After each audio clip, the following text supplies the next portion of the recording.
This is where I live. I'm a housewife. My name is Ellen Jones. That Tuesday in July started out just like any other day the past few months.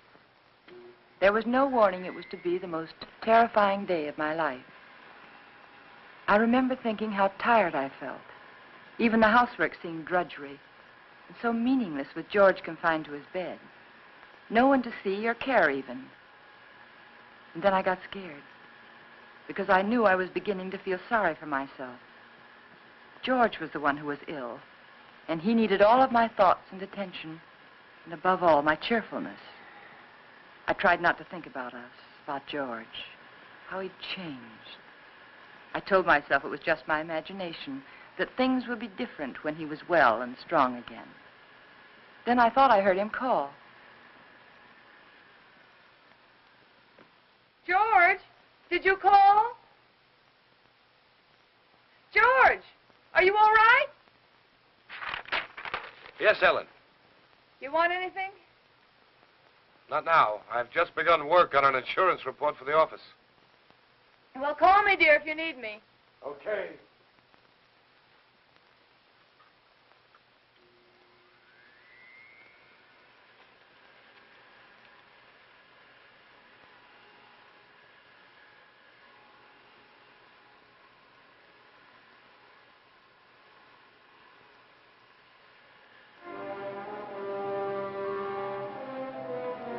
Somehow I had an odd feeling. There was something about George's voice. I found myself thinking about the first time we'd met. How different he was in those days. I remember I was sitting in Dr. Graham's office. We were talking.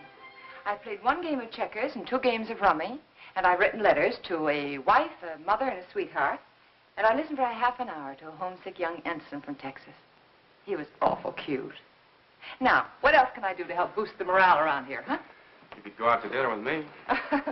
We get about halfway through the soup, and you get a call from the hospital. You're right. Mm-hmm. I guess my courting will have to wait till after the hostilities. There's a compound fracture down the hall who's waiting to see me, but I'll be tied up for a while. Oh? They tell me he's feeling blue. You see, his wife's expecting a baby in a minute. And I think he could stand some cheering up. It's practically done. See you later, Anne.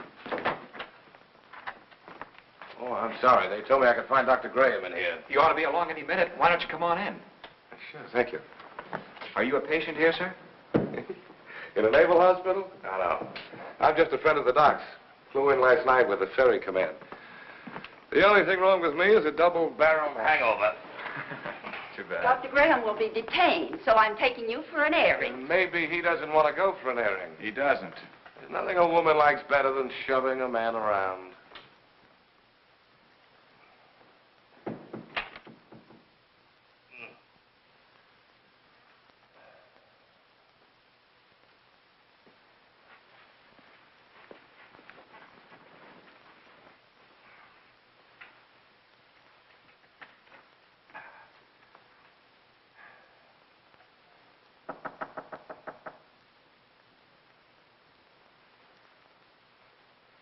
Hello. Hey. Who are you? I'm Ellen Brown. Doesn't suit you at all. It's much too plain. Oh, I'm sorry. I'd tell my parents about it, but they're still back in Kansas City. Now, what can I do for you, young man? I can think of a lot of things. Oh? Well, shall we begin with a game of cards? Well, I could read the newspaper to you. I could write a letter for you. I know. I know. I'll sit right here and you can tell me all about that wonderful baby you're expecting. The baby you're expecting. Does Ripley know about this? I beg your pardon? Skip it. Which is your bad leg? Well, neither one of them's working very well today. Oh, my head. Is your head bothering you? Terribly. Both of them. Would you like me to rub it for you? You couldn't think of anything nicer. Good. There. Now relax. Oh, close your eyes. Now just think of something pleasant. Pretty soon you'll be going home to your wife. Won't that be wonderful? Think what she looks like. How pretty she is. Lovely. Beautiful blue eyes. Short nose. Soft brown hair. And lovely, kissable lips. Well, there's nothing wrong with your morale, young man. I'll recommend to the doctor that you be sent home to your wife immediately. Hey, wait a minute. Wait, you're all dressed. Naturally. Well, George. Hello, Ranny. Son of a gun. What are you doing here? Enjoying myself immensely? his leg isn't even broken. No. No, it Hey, isn't. Doc, what kind of nurses do you have around here anyway? Hey, what goes on here, Ellen? But when I came in here, he was lying there all covered up, and he let me make an absolute idiot of myself. Rubbing his head. Both of them. Best cure in the world for a hangover. Ellen, this is George Jones, an old and untrustworthy friend of mine. Now, remember, I saw her first. George Jones. The name suits you perfectly, completely undistinguished. I wouldn't say that, honey. Someday you may wind up wearing it. Wait. Shall we go? She's cute. It was pretty depressing having a medical student for a roommate. Oh? He was always dissecting something, including me. You got to know what's going on inside if you expect to understand the outside. Yeah. Excuse me, sir, but you're wanted at the hospital. There's an emergency. Oh, Ran, I'm sorry. So am I. Well, back to the salt mines. See you folks later. Not if I can help it. I intend to keep you to myself for the rest of the afternoon. Oh? And for the next 2 weeks. Oh. When a lonely prospector strikes gold, he doesn't yell for his friends. He stakes a claim. How about some lunch? Yes, I'd love it. I don't like to make love on an empty stomach. No, neither do I. Especially to a perfect stranger. My Ellen, wherever did you get the idea that I was perfect? Oh, you. Would you like to switch boxes like we did when we were kids? Naturally. Oh, brother. Fried chicken, potato salad, tomatoes, cookies. Oh. Gay rations, canned ham, powdered milk, chewing gum, and 4 cigarettes. Coffee. Honestly, is that the best you could do? That's the best I could do with no ration card. Oh. Now, if we were to combine forces, pool our resources, I think we might do very well together.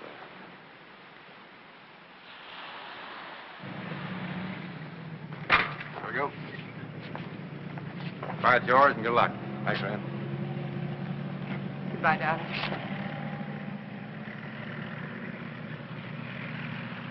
Take care of yourself. I'll be back, honey. Remember that, I'll be back. Of course. Of course. And I'll never let you go.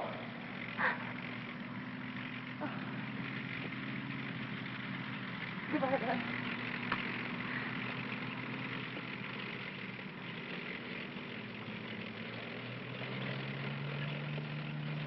Quite a guy. Yeah, quite a guy. I'm going to marry him, Rand. I'm going to marry him just as soon as he gets back. I figured as much.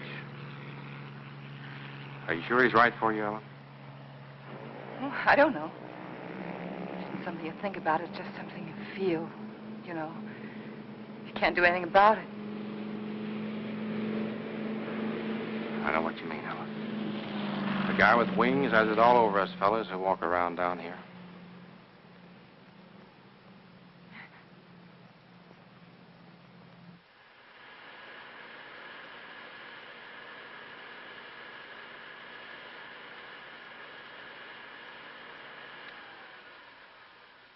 I'm coming up now, dear. Do you want me to bring you anything?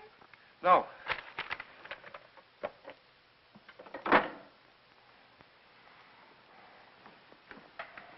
You all right? What is it? What's the matter? Get a doctor. Here, No, not that. Get a doctor. Another doctor, not Graham. But I have to, dear. He is your doctor. Don't argue with me. Don't call Graham. Get another doctor.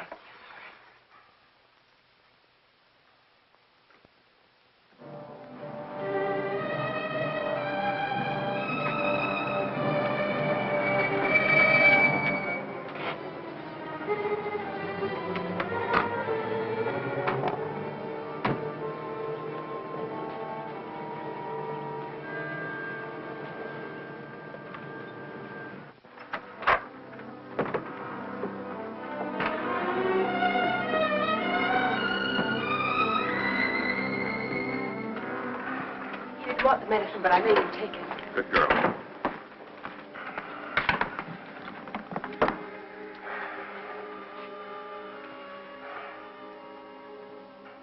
Still ticking? Sounds pretty good. You're evidently feeling better than when Ellen called. What time is it? 5 after 9, dear. Took you a long time to get here, Rennie. Oh, I know it seems like it, but he came just as soon as I called him. How long did it take? About 20 minutes. Fortunately, Ellen caught me as I was leaving on another call. Yes. Is there some alcohol in the bathroom? Yes. 20 minutes. I got that pain over 45 minutes ago. Why did you delay it? I didn't, dear. I lost a lot of time trying to get another doctor. But you needed him so badly, I had to You go. know best. You always know best nowadays, don't you, Ellen? No, it isn't that. I just knew that he'd come sooner than anyone else. He's our friend, George. Fella's better already. Rennie, let's not kid each other. We both know where I stand. My own insurance company wouldn't put a nickel on me. Now, look here. All of us in that same boat. Automobile taking an unexpected turn, a brick falling from a high building, heart condition like yours. They're all hazards, but that doesn't necessarily mean they'll ever happen. Think of all the chances you took during the war. You didn't worry about them. Came out feeling better when you went in. Now, the only thing you have to do is lie here in bed and let us help you get well. Isn't that right, Ellen? Yes, that's what I keep telling him. You're lucky in many ways, George. You have a wonderful wife. She's developed into a fine nurse. I don't think I'll be tying up her exclusive services much longer. You've got to cut out this way of thinking. Yeah, I know. Would you mind, Ellen? I'd like to talk to George alone. No, of course not. I'll be across the hall if you need me. Those were pretty morbid things you were saying in front of Ellen. Has she complained? Certainly not. But you got to think of her, too. She's looking a little worn. Now, when you get these ideas, try using a little mental therapy. Next, you'll be telling me I ought to see a psychiatrist. Might be a very good idea. You doctors are all alike. You can't cure a patient. You tell him it's all in his mind. I'm trying to help you, George. You know that. I'll drop in again this afternoon. Maybe we can talk this thing out. Yeah, maybe we can.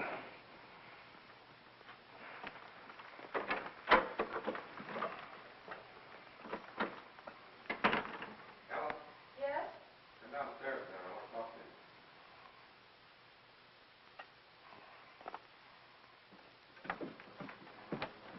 you. Ellen, did anything particular happen to upset George this morning? No, not that I know of. Why, do you think he's worse? Frankly, I don't like his mental state. Well, I think maybe it's just the hot weather. Depresses him. He's been a very active man. It's natural for him to be depressed, but Yes. when a man's at a low ebb mentally and physically, he's prone to all sorts of imaginary fears. Yes, I know. I'd feel better if he were in the hospital for a while. No, I don't think so. Well, you want what's best for George, don't you? Well, of course, that's just it. I think it would upset him terribly. You see, he doesn't seem to want anyone else around him except me. Well, this morning, he didn't even want me to call you. Oh, it isn't that he's disloyal, Ran, or has lost confidence, but lately, he seems to have taken these sudden dislikes to people. Look, Ellen, Yes? you and George aren't just patients, you're friends. George is up there brooding, and I don't like it. Could develop into something serious. You won't send him to the hospital. I want you to have someone here to help you. I'm sure you know what's best, Ram, but honestly, I don't know how George will take it. Well, he doesn't even seem to want his aunt around anymore. Ellen, I don't think it's wise for you to try to handle this alone any longer. You're stressed to the breaking point already. I'll take it up with George this afternoon. All right. I better get back upstairs. No, Ellen. Let him relax for a while. Oh, all right. Give the medicine a chance to work. Yeah. I want you to relax, too.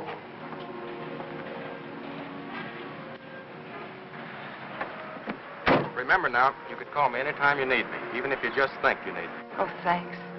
I don't know what I'd do sometimes if I didn't remember that. Goodbye. Goodbye. You're doing fine. Thanks.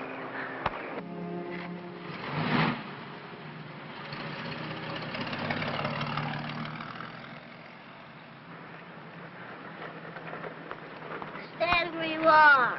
Don't move. Oh, you frightened me. Did I? Yeah. Say, what are you all dressed up for? And where did you get that beautiful new tricycle? It's not a tricycle. It's a horse. Oh? A palomino. My grandpa gave it to me. Oh, he did? Well, it's beautiful, Billy. I'm not Billy. I'm Hoppy. Hoppy? Now, who's Hoppy? Don't you know who Hoppy is? No, I'm afraid I Don't don't. you have television? What? Don't you have television? No. Want to see mine? Sure. Look inside. Well, look at that. See? Hoppy's there, too. Just like in a real television. Why, of course, I know him. That's Hopalong Cassidy. Uh-huh. Well, saved many people today, Hoppy? Oh, 60 or 100. Don't try any tricks now. Oh, I wouldn't think of it. Do you have any cookies? No, I haven't. See, the grocerman hasn't come yet, but I will have later. You know what I do with the bad men? No, what do you do? I dynamite him into little pieces. Shot him, put him in jail. Oh, I don't think the real Hoppy would treat even bad men that way. Well, really what I did was lasso him, tie him up, throw him in jail. Well, that sounds like a lot more work, and more dangerous, too. Had to take care of you, didn't I? Yeah, you sure did. Can I come in? Oh, well, honey, I'm sorry. I'm afraid not. My husband isn't feeling very well today. See? I won't make any noise. If I was eating cookies, I couldn't even talk. No, you couldn't. Well, I'll tell you what you do. After the grocerman comes, that'll be around 12 o'clock, see? You come to the back door very quietly, and I'll have some cookies for you. Okay? Okay. I'll ride my horse up and down and see that no bad people make any noise. Because I'm your friend, aren't I? That's right, Hoppy. You're my friend. Beep, beep. I'm an engine, I'm going to beat that car at the crossing. Beep, beep, beep, beep. Beep, beep, beep, beep.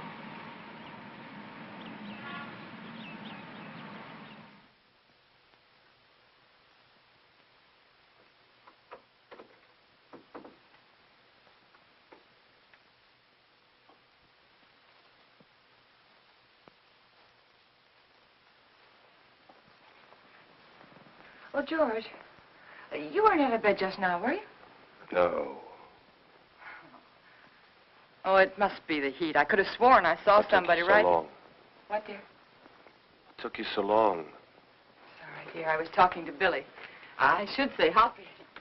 Let me change your pillow. You know, he's the little boy I told you about who just moved into the neighborhood. The one with the glasses, you know. Oh, he's an awful sweet little kid. What were you talking to Ranny Graham about? That's what I'm interested in. We were talking about you, dear. He thinks you worry too much about yourself. If I didn't, I don't know who would.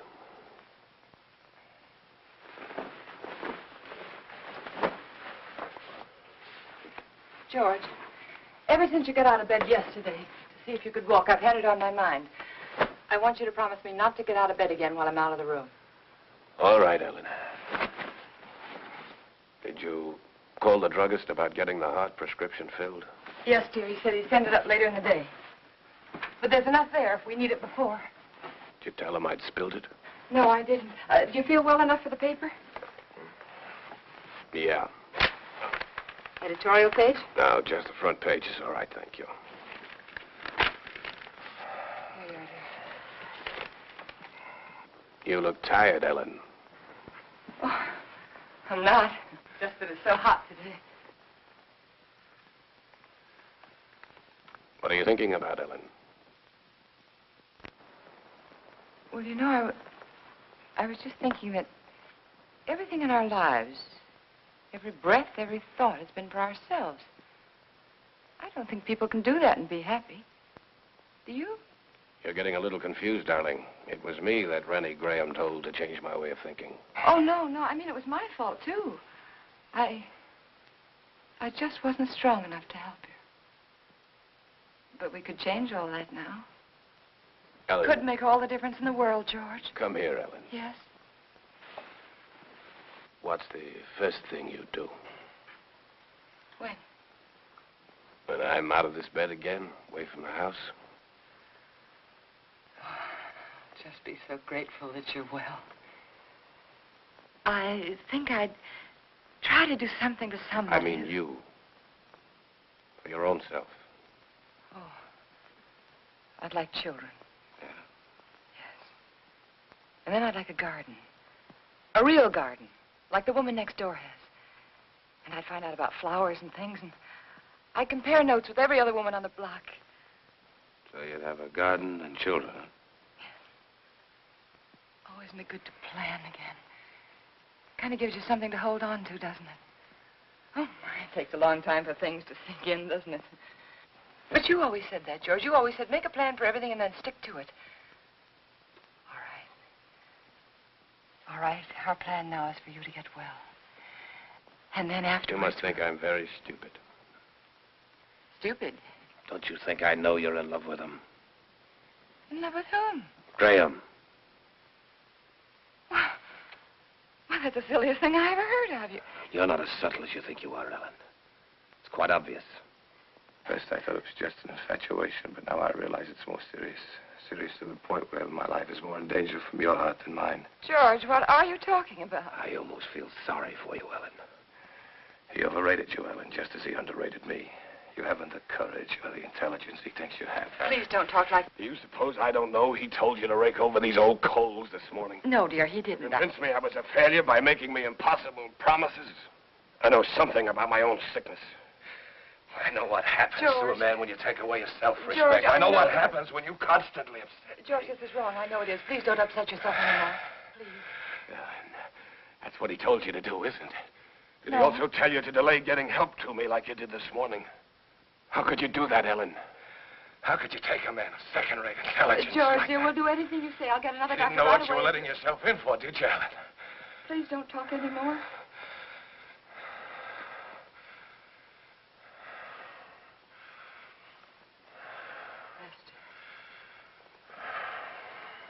Rest. Oh, George, you just couldn't believe those things you've said about Dr. Graham. I don't even want to hear his name.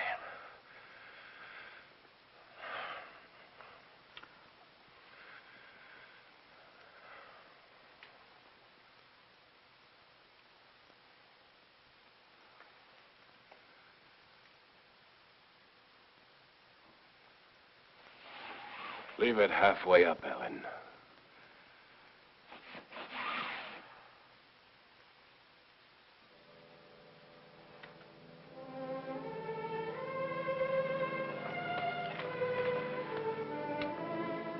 I was so hurt I could hardly keep from crying. But again, I reminded myself that George was terribly ill and he didn't mean it.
I knew I had to keep doing something, anything. Anything to keep me from hearing George's words. He didn't mean them. He couldn't mean them.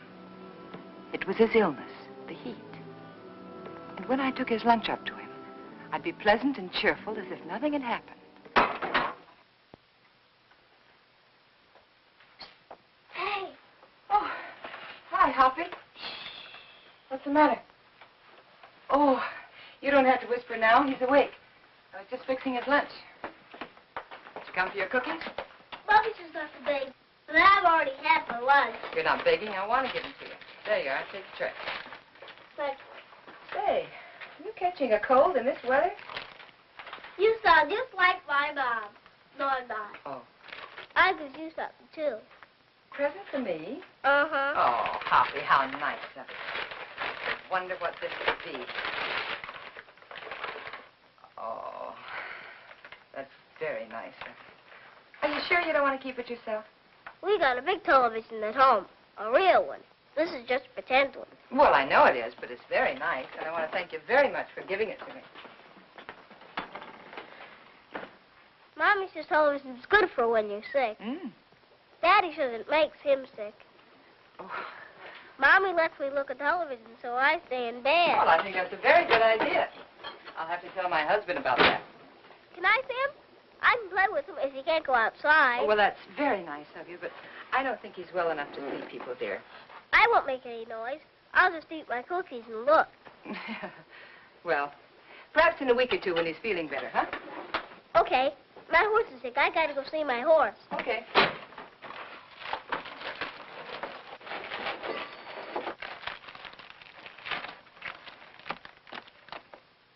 Can I take some cookies for my horse?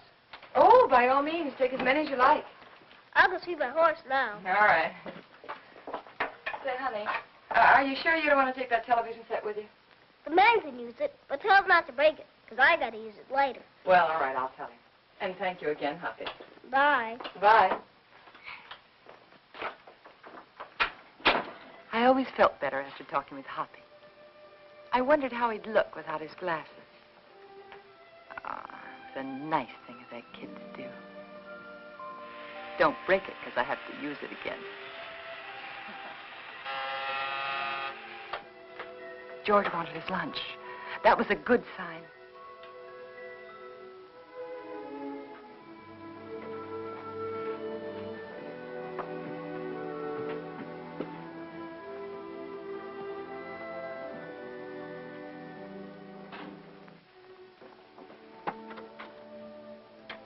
Hungry? Yeah, as a matter of fact, I am. Good. Feeling much better. Hoppy sent you a present. Television set. And he says not to break it because he has to use it later. You two are getting to be great pals, aren't you? Oh, yes, he's a darling little kid. He's so eager to please.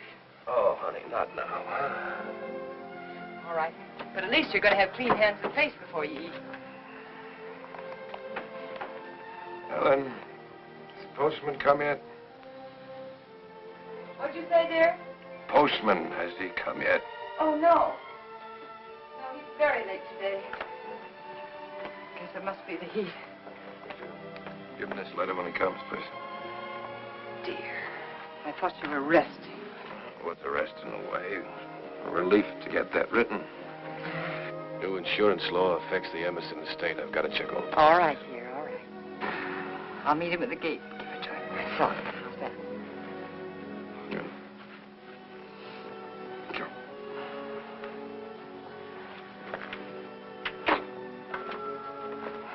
There you are. Looks good. Yeah, just good. Oh, Ellen, letter.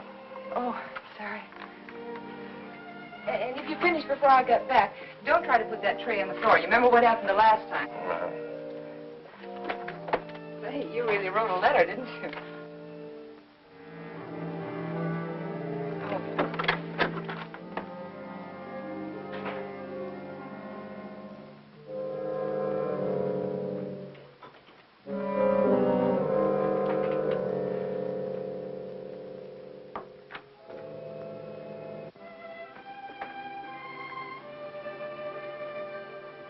I wanted to stop a minute and chat with the neighbors, but I knew George wouldn't like it. He didn't believe in neighbors. And then I saw the postman.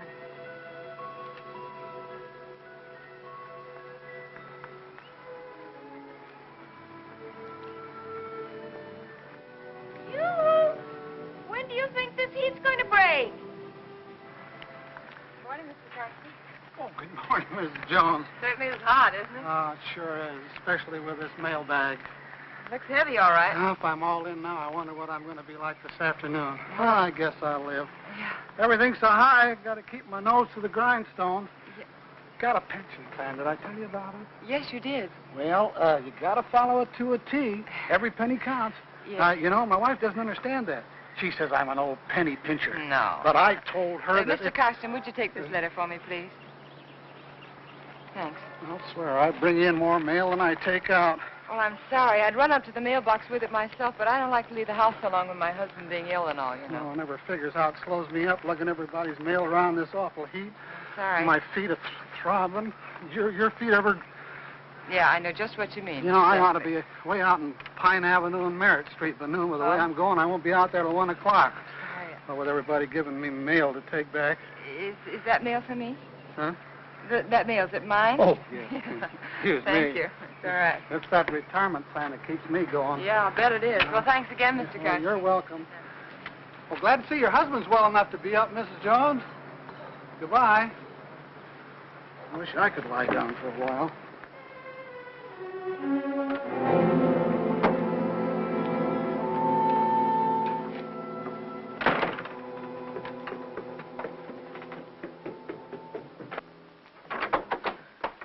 George, you were out of bed.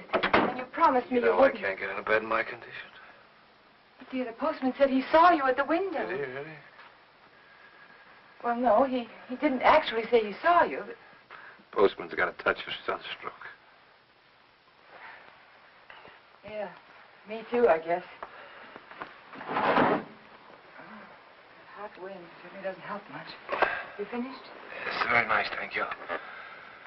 I'm glad you got that letter off. Come over here, Ellen. Sit down.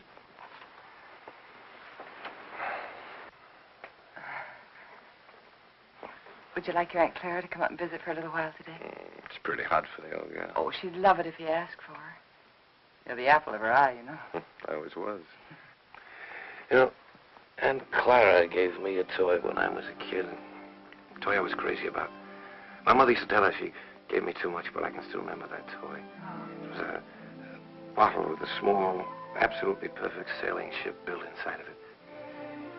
You know, I was so crazy about that toy, I wouldn't let anybody touch it. Oh? Not even my mother. One day I was making a garden, making a garden in the backyard. A neighbor boy came running out of my house with my ship in his hand. Somehow I got it away from him without breaking it. I don't know what I said to him, but he looked awfully scared and white. And suddenly I was frightened, too, thinking he might have broken it, the ship, I mean. I picked up the little rake I'd been playing with and began hitting him with it. And where his face had been so white, it was all blood. I think I might have killed him if Mother hadn't come out. She took him into the house and at the bathroom, washed his face. They were both so excited that I felt safe. I had my little ship again. When the neighbor boy stopped crying, Mother turned to me and she said, "Give it to him." She sounded so strange and quiet, I knew I had to. He held out his hand. I could see he hadn't learned anything, so I handed him the ship. But just as he was about to take it, I let it drop on the tile floor and I stepped on it. You'd never have known what it was, but somehow or other it was mine. Mine more than it had ever been before. I remembered every little perfect thing about that ship. But to them it was just a mess of broken glass and matchsticks on the bathroom floor. Ellen, you know who that neighbor boy looked like? You know, very much like Graham. Your Dr. Graham was going to find himself in exactly the same position as that little boy. But we're not going to have him here again. But that doesn't change the fact that you're wrong about him. He's been wonderful to you, so thoughtful and given you so much time. Maybe that's because he's a bachelor, huh? No home life. He's been a good friend to us. Ellen, time's limited, so you must listen carefully. Randy Graham may have you, all right. But he'll be disappointed with what he gets. George, please. George, I can't let you talk this way anymore. I'll fill this up.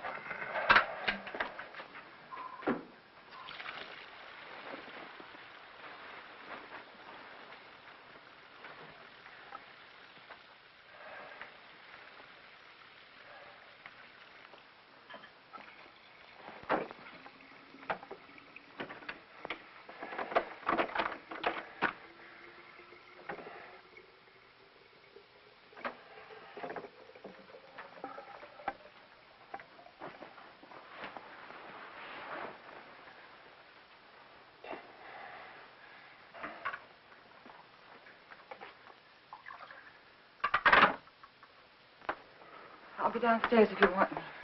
You'd better wait, Ellen. I've written the district attorney asking him to make a complete investigation if anything happens to me today before he can get help to me. Why do you torture yourself like this? Why do you imagine things that don't exist? A letter exists. It proves you're trying to kill me. But I'm not. I'm not. If I can't help you, George, then I'm going to get someone else in who can. It's not me that needs help now, Ellen. You gave that letter to the postman yourself just a while ago. Yes? Yes, I gave him the letter, the one that you wrote about insurance policies. I knew you wouldn't recognize a district attorney's name if you saw it. Nobody ever does. Isn't that strange? Everybody knows he's a district attorney, but nobody ever knows his name. We are going to get someone else in, another doctor, because this is all in your mind. My mind is fine. Just to reassure you on that point, let me tell you that letter was about insurance. I told the district attorney how much insurance we had on each other's lives. That if either one of us died, the other would do very nicely for the rest of his life, or her life very comfortably indeed. Oh. I also told him how you and Dr. Graham, how you were working together to aggravate my condition so it wouldn't look like murder. George! I also told him how you were gradually giving me overdoses of the heart medicine. But that isn't true. Anyone would know that isn't true. Would they? Why is that bottle almost empty, huh? We only got it the other day. Well, you told me that you spilled it on the tray. You told me that yourself, George. You didn't tell the druggist that. Oh, Mr. Phillips will make an excellent witness against you, Ellen. He'll be the first if anything happens to me. And let me tell you, there'll be others. The letter takes care of everything. The druggist, the medicine, the doctor, he's in it too. Oh, you've implicated your old friend Graham, you know. Nothing's going to happen to you. I don't know whether you're doing this to frighten me or not, but I'm going downstairs and get that letter back from that postman. You're not going anyplace anymore, Ellen. Because I'm going to kill you. Yeah, I decided that definitely this morning.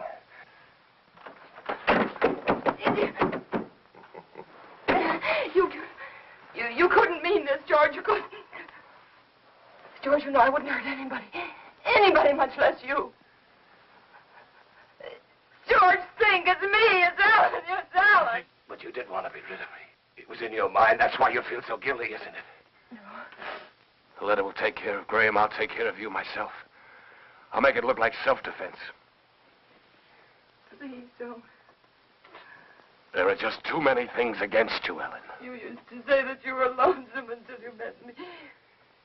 George. George, you love me. I loved you, George. And since I've been sick, since he's been coming to the house, you've hated the sight of me. No, I haven't.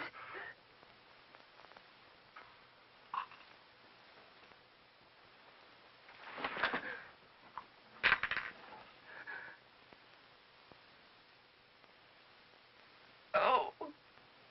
No.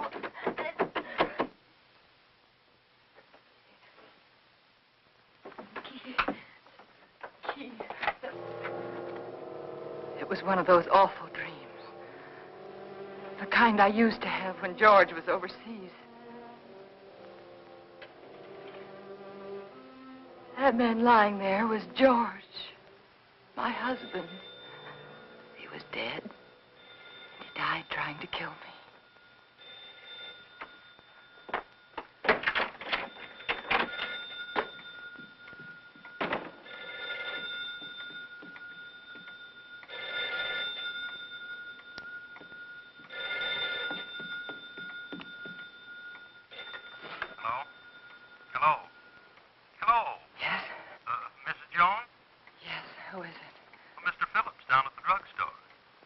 What is it that you want, Mr. Phillips? Well, it's about that heart medicine you want refilled. Yes? Can't refill it without another prescription. I see. We'll just let it go. Let it go? That is, until I talk with Dr. Graham. Oh. By the way, Mrs. Jones, according to my records, you got that prescription filled just the other day. But my husband knocked that bottle over on the tray and spilled it. Oh? You didn't tell me that when you called before. But that's what happened. I promise you that's what happened, Mr. Phillips. All right, Mrs. Jones. You don't have to promise anything. I didn't tell you before because I didn't think it was necessary. Well, it wasn't. Look here, Mrs. Jones, I didn't... George said that Mr. Phillips would be a witness against me. I just thought it was such a witness? You got that prescription filled. I'd warn you, that's all. Yes. I'll see that you get another prescription. Yes, you just get in touch with Dr. Graham. Oh, why didn't I tell him about George?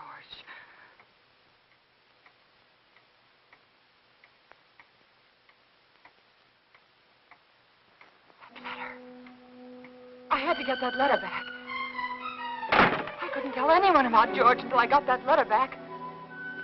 I could feel the woman next door watching me. Maybe she'd be a witness against me, too. She could tell them how I ran out of the house and then back in again. How strangely I was acting. It wouldn't matter what she thought if I could only get that letter back. I tried to think, which way did he go?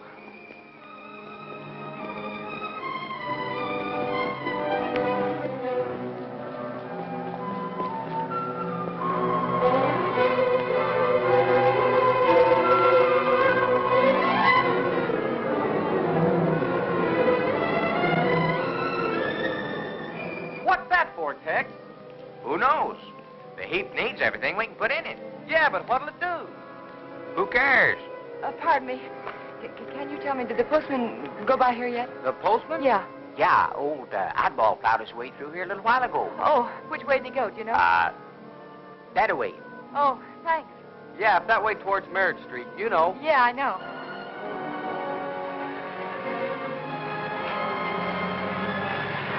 Oh, I'm sorry.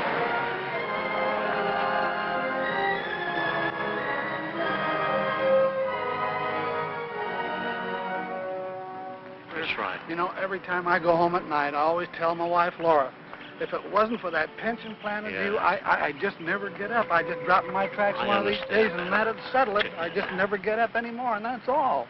You know how it is. Hello, Mr. Carson. See you later, Joe. See you later, Mr. Jones. Well, Mrs. Jones, what are you doing out this way? I was visiting a friend. Oh, that's nice. I wish I had more time for visiting. But by the time I get home at night, I can just hardly make it up the stairs. I tell Mr. my Carson, wife... remember that letter I gave you this morning? Yeah, I suppose so. I pick up funny letters. Why, what about it? Well, I know it seems silly, but I mailed it by mistake. It wasn't even finished. No.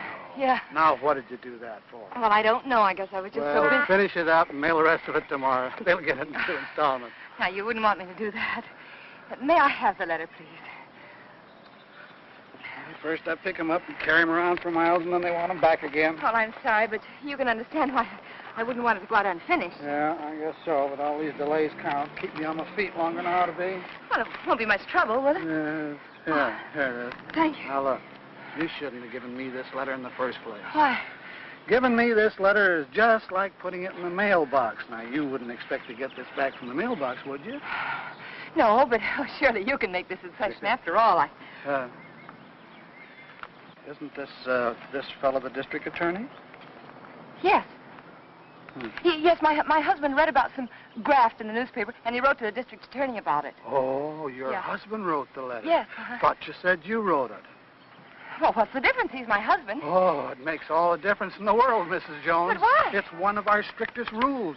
We can't return a letter to anyone except the person who wrote it. But, Mr. Carson, my husband's sick. You know that. Yes. And he sent me to get the letter back. Yes, I know that. Oh, don't be so obstinate. You know it's all right. He's sick. Give it to me. Obstinate. Now, how do you like that? After standing here patiently and all this heat trying to reason with you, you're the one that's being obstinate. You don't seem to realize it's against the rules. Well, what do you care if it is against the rules? I have to care, but you don't. You're not the one who'd get fired. Oh, I'm sorry. I'm very sorry, Mr. Carson. I forgot what it means to you, your responsibility and all. It must be this terrible heat. Please, I know how anxious my husband is to get that letter back. It was my fault. You see, I mailed it by mistake. He's awfully upset with me. He's very angry with me, Mr. Carson. Couldn't you please help me? Couldn't I please have the letter back? Well, tell what I'll do. Yes? I'm all through the route until this afternoon's delivery, and since it's so important, like you say. Oh, it is. Well, if you'll give me a lift back to town in your car so as I won't lose any more time. I will. I'll go over to your house with you right now and give the letter to Mr. Jones personally. No, you can't. But, Mrs. Jones, this way I'll be sticking to the rules and your husband will get his letter back. But my husband didn't sleep last night. And he fell asleep just before I left, and I wouldn't want to wake him. I'm trying to do the right thing by everybody concerned. But it seems to me you don't want to cooperate, and I'm not going to risk losing my job for anybody. I'll try to understand. No, I can't talk about it any longer. Can't waste any more time. Do you want me to take the letter to your husband personally, or don't you? No. All right, then I'll take it to the post office like I'm supposed to. You can go down there and get it from the superintendent. Superintendent? Yeah, he's got more authority than I have. Maybe he'll give it to you. I see. But you better not waste any more time. Once I bring the mail in, they send it out right quick. Oh. Once it leaves the post office for delivery, nobody can stop it. The post office downtown? Yeah. Yeah, thanks. Oh, Mr. Carson, how do I get there? The shortest way on. Right on down the boulevard, shortest. You can't miss it. Thanks. How much time do I have, do you think? Oh, about 2:30, maybe a little before. Thank you.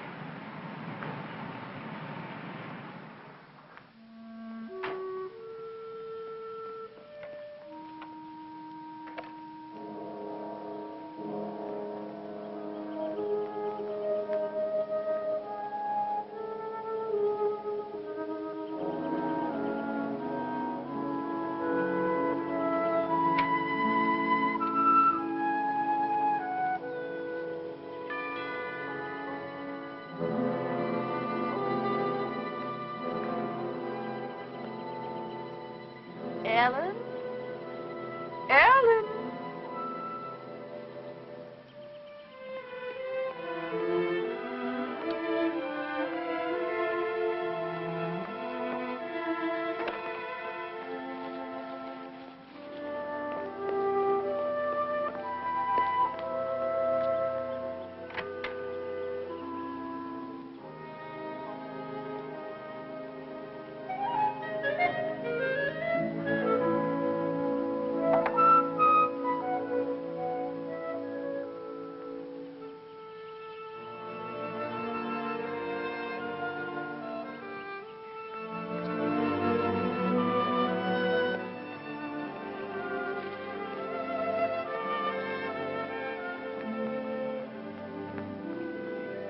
Pardon me.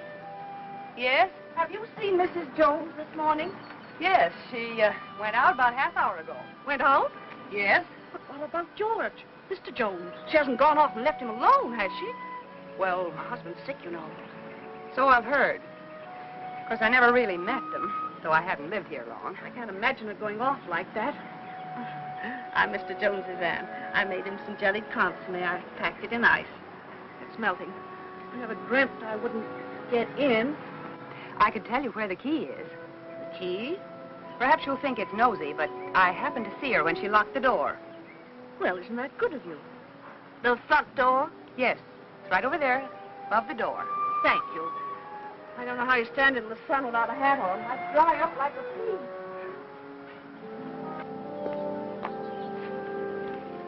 The top of the green shutter, the far side of the door. I found it. If there's anything I can do for you, just call me. You're very kind. Thank you.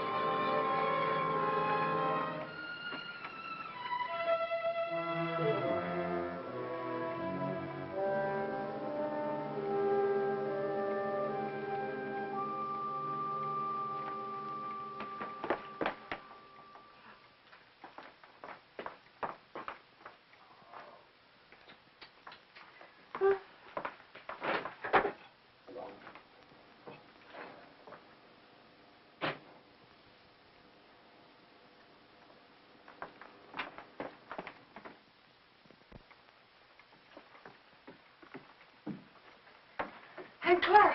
Ellen, where on earth have you been? Have you been upstairs? Well, I was just going up. Oh, why are you so out of breath? Why, I've been running and... Running in all this heat, you should have more sense. How did you get in, Aunt Clara? I found the key on the ledge. Oh, there, look at that. It stripped right down my dress. Now it's ruined. I was worried half to death. I thought something had happened. Happened? I've never known you to go off like this. How's George? He's all right. Well, I even rang the bell. Just a jab. Has he taken one of those sedatives? Yes. Oh, people take too much medicine nowadays, if you ask me. When I was a girl, we had homeopathic doctors. Wonder what ever happened to them. Anyway, they gave you very little medicine, and all of it tasted good, even the tonics. And no Barbasals at all. Well, and I never seen you look so tired and worn out. Why don't you ask that doctor to give you something? I'm all right. Looks a little young to me to be a good doctor. But after all, if you and George like him so much, confidence is half the battle. And you look awful peaked. Ellen, you're not letting yourself go, are you, dear? Oh, I know I look terrible. When George fell asleep, I had some errands to do, and I'll get you some. I just thought I'd go and take care of them without bothering to change. You know how it is. You sure you're all right? Yes.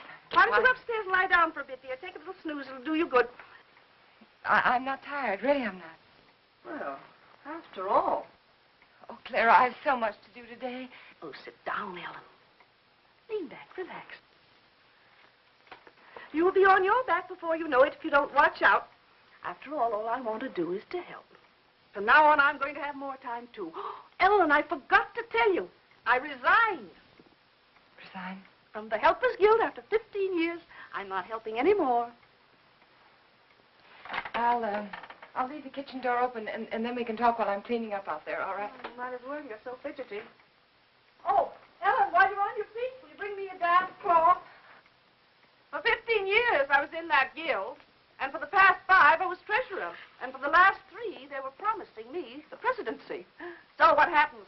Last Tuesday, they let Cora Comstock. You know, Zachary's brother's wife. Well, I was furious. Zachary said I was hasty. But after 15 years, you know, I've never known a small woman yet who wasn't always boasting about her little hands and tiny feet and trying to run everything. The best I can do. You think I was right? 15 years, after all. Zachary was upset. He says I need lots of outside activity, lots. And I agree. That Cora, she hasn't got any pleasure in going in her bonnet. I thought if she didn't stop, I'd scream. He's playing a late game because of the heat. I always tell him he plays too much at his age. But that's just one of the worries of being married to an older man. Oh, Alan, why don't you have some of that jellied consomme? At least it was jellied when I left home. Tried. It's tasty, and it's full of vitamins. I'd like someone to enjoy.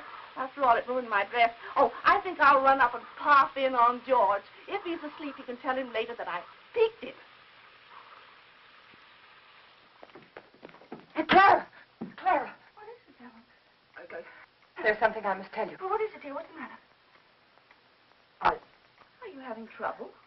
Yes. Yeah, I didn't want to tell you, but now I think that I must. Don't. Take my advice and don't. You'll only be sorry later that you did. I thought it was funny your being out like that and not going up to see George when you came in. But you don't understand. Yes, I understand. I'll just say goodbye to it. No, please don't. I didn't want to tell you this, but George said that the last time you came to see him, you upset him terribly. And he said to tell you that if you came again today, to tell you that he just couldn't see you. Upset him? You must remember he's ill. Upset him? Well, I've a good mind to tell him something. No, please! Well, I wouldn't think of humiliating myself. He knew I was here all the time. Well, he's rude, mean, and selfish before he was sick, and he's rude, mean, and selfish since he's been sick. I'm sorry I had to tell you this. Well, I thought when I first met you, you'd do something for him, change him somehow. But I must say he hasn't changed at all. He's worse, if anything. And Ellen, you can tell George for me that a man wrapped up in himself makes a very small package. I wondered how much time I had. She was right. I must look awful. I had to fix myself up before I could go to the post office. I had to go in there. I was terrified, but I knew I had to.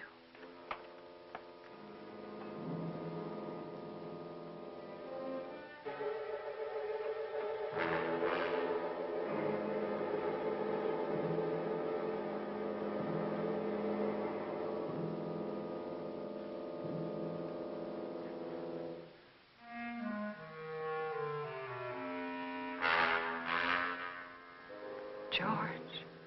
He was dead. I mustn't let myself think about it. I mustn't think about anything until I get that letter back. That letter that said I killed him. Maybe it was a dream. No, it wasn't. I must fix my face. I must look presentable. Like any other housewife making a simple request for a letter. A letter that was mailed by mistake.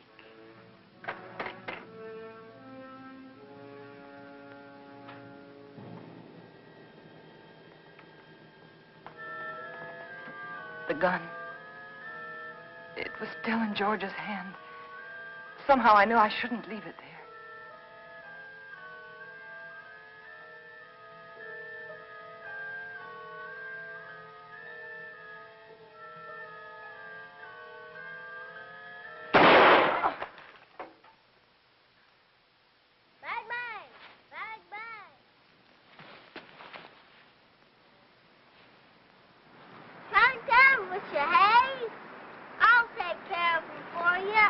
It's all right, Hoppy. It was the radio.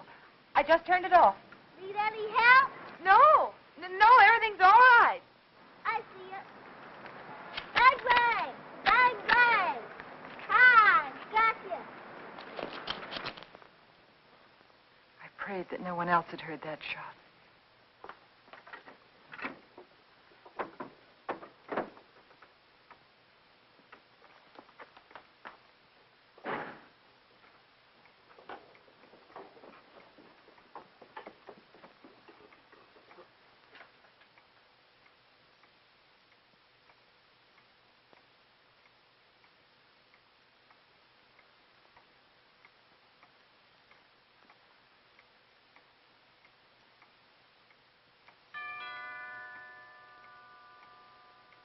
I thought perhaps if I didn't answer, he'd think no one was home and he'd go away.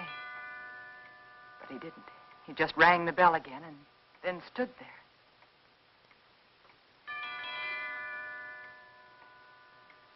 Then I knew I had to get rid of him.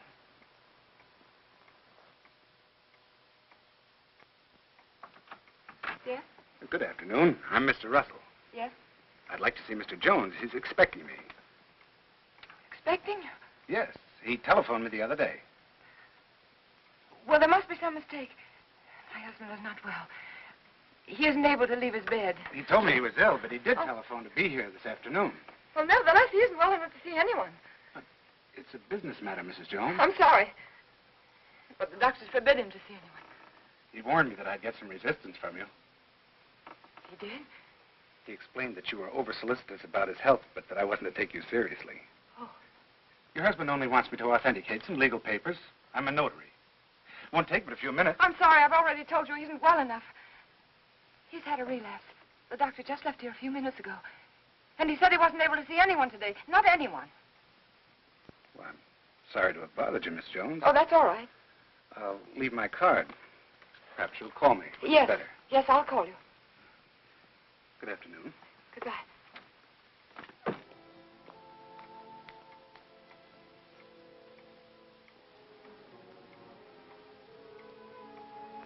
Could he be another witness? Couldn't think what I'd said to him. Oh, I'd have to be more careful.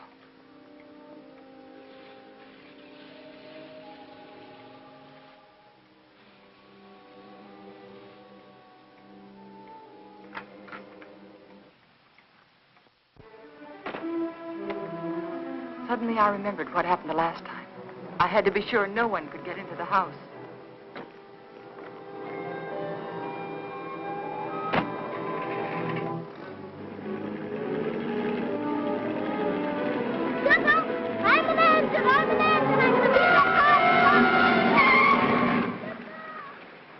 Hi. Been to the crossing, didn't I? Billy. Where are you going? Are you all right? Sure. Can I go in? No, you can't. I'm sorry, I'm late. And for heaven's sake, be more careful, will you? Don't you ever do a thing like that again. Do you hear me? Okay. My horse ate up all the cookies. Well, I'll give you some more later on. After that? Yes, after nap. Now, you stay right there in that driveway until I get out. You understand? Okay.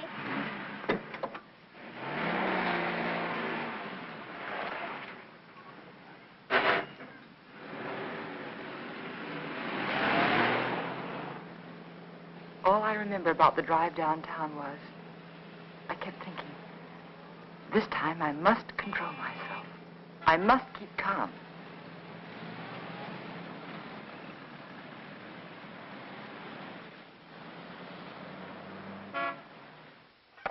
We caught it in plenty of time, Mrs. Jones. It was brought in just a little while ago. Wasn't even processed yet. Then I can have it now? Of course.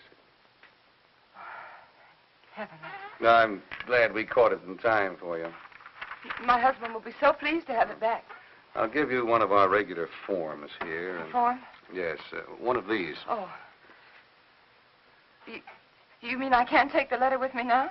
Just take the form home to Mr. Jones, have him fill it out, and when you bring it back, I'll have the letter right here, and I'll give it to you. But why is that necessary? Just regulations. Oh. Among other things, it'll give me a chance to compare Mr. Jones's handwriting with the writing on the envelope. Well, I can assure you, it's my husband's handwriting. Yes, I'm sure, yes. Yes. But I must have one of those forms for my records. Oh. But my husband's been very ill, and everything bothers him so. And if I don't have this letter for him when I go home, he'll be awfully upset. Why should he? Well, you see, I'm afraid that he said a lot of very strong things, and he regrets them now. You can explain to him that it won't be delivered. It'll be held right here till the form comes back. Yeah, but it's so hard to reason with a person who's ill. Well, you know how it is. They exaggerate the importance of everything. And what with his heart condition, I wouldn't want to take a chance. Really, I must have the letter for him when I go home now. I must. Mrs. Jones, I think I can take a chance. I'll let you fill out the form for your husband. That's very nice. On one condition. I, of course, must make sure the contents of the letter. What do you mean? It'll be strictly confidential, but of course the letter must be opened and read. Open the letter? Yes, to make sure that it is the letter to the district attorney, as you say. No, you can't. I beg your pardon. I won't have anyone prying into my husband's mail. Prying? I want that letter back, you understand? Unopened. Mrs. Jones, I was about to tell you, if you'd let me finish, that I would call your husband for you. Explain the situation reasonably and ask his permission for you to open the letter, not me. I'm sorry. Very sorry. I didn't mean to say that. But you don't seem to understand. No, I don't understand, Mrs. Jones. And I have no alternative but to send the letter on through the distributing room. Good day.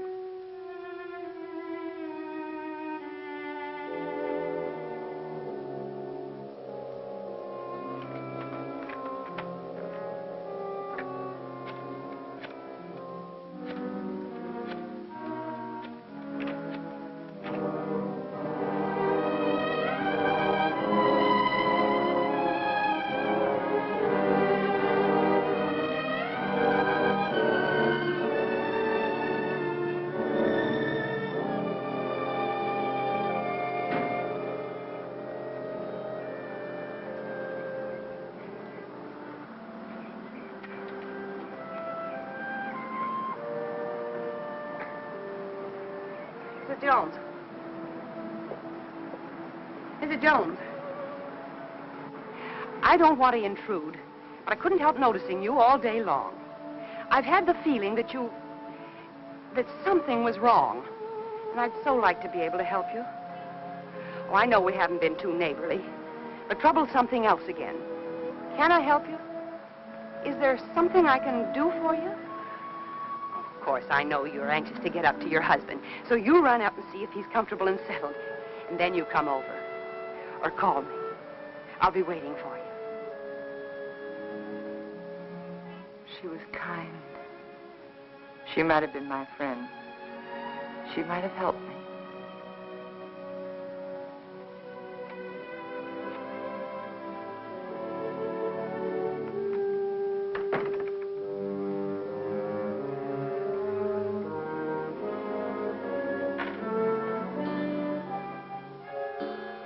And then I remembered Rand.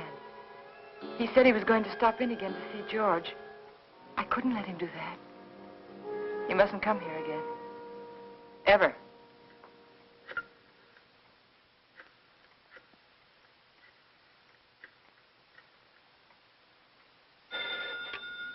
Dr. Graham's office. Hello, this is Mrs. Jones. Is Dr. Graham there?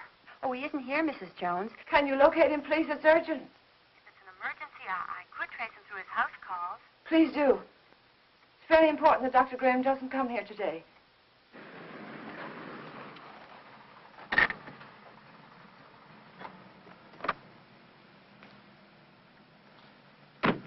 Now, I hope you understand. Of course. I'll do my best. Goodbye. Bye.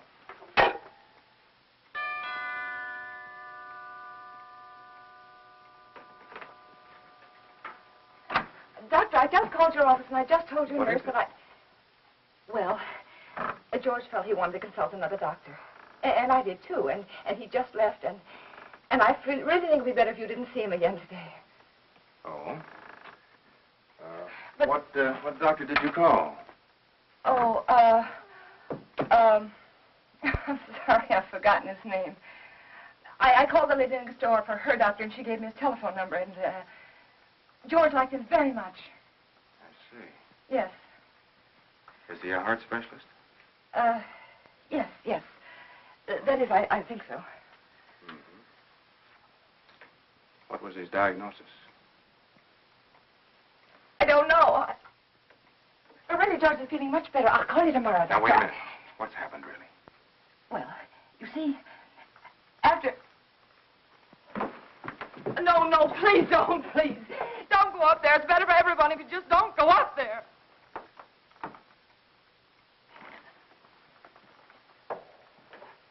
Ellen. It... Is he dead? Yes. He had a gun. He tried to kill me, but before I could shoot, he... Take it easy, Ellen. Take it easy.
And so I took the gun out of his hand, and I hid it.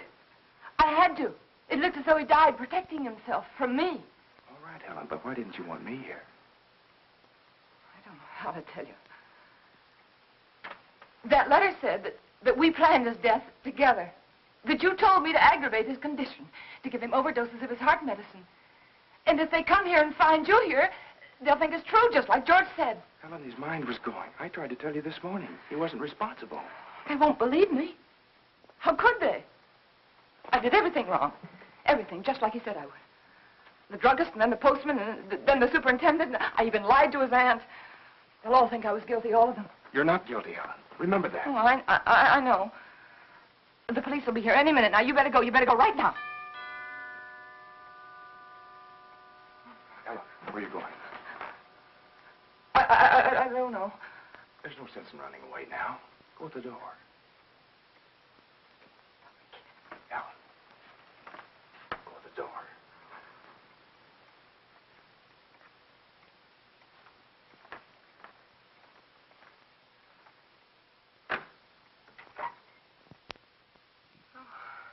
Hello, Miss Jones.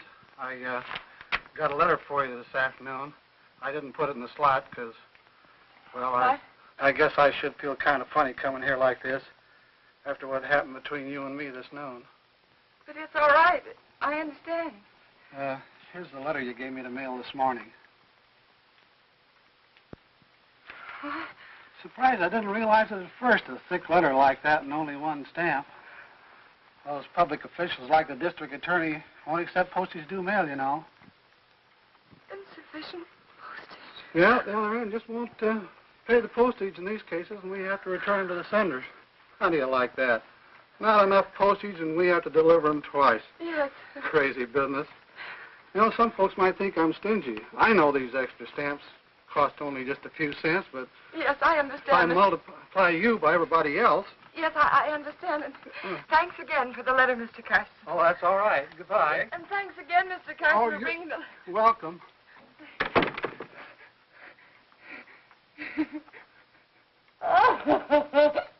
Oh, it's so funny. It's so funny. Go ahead, it'll do you good.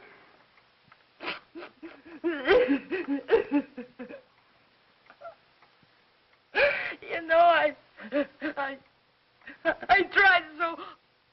so hard to get...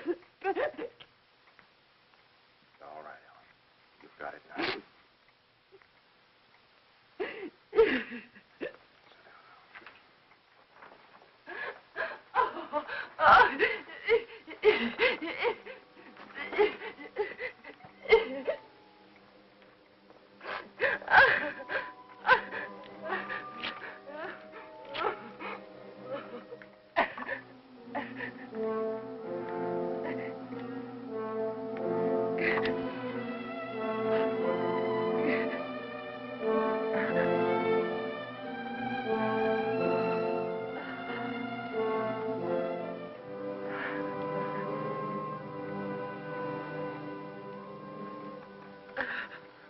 And then I knew what people meant when they said their heart was broken. All that was left of George and me and our marriage was that little pile of ashes. I knew that somewhere, somehow, I'd have to begin to live again. But right then, all I could do was pray to lose that one day. That one terrifying day.